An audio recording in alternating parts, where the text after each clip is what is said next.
ज्या दिवशी देव संतापतो ना, 2020 वर्ष अनुग्रह, कृपा, आशीर्वाद, देवानं वाट पाहणं, पश्चातापाची संधी देणं, वेगवेगळ्या संदेशाच्या द्वारे लोकांशी बोलणं, परंतु मनुष्याचं अंतःकरण इतकं हट्टी, इतकं बलिष्ठ बनलं की परमेश्वराला आपला क्रोध, आपला संताप या पृथ्वी तलावरती पाठवावा लागला.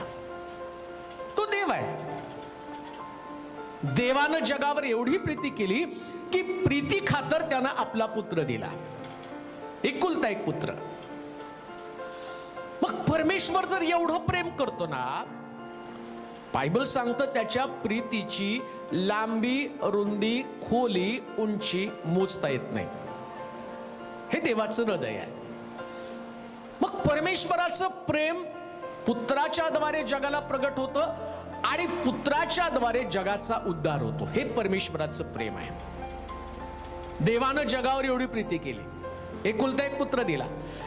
आता देवाचं प्रेम जगासाठी, देवाचा संताप पण जगासाठी. प्रेम दिसतं ना, मग देवाचा संताप पण पहा. जर प्रेमानं जगाचं तारण होतं तर संतापानं जगाला उद्ध्वस्त पण तो करतो. ज्या दिवशी देव संतापतो, ज्या दिवशी परमेश्वराला चीड येते, काय सांगतं शास्त्र माहिती का? तो सगळं वैभव काढून घेतो, अर्थव्यवस्था उद्ध्वस्त करून टाकतो.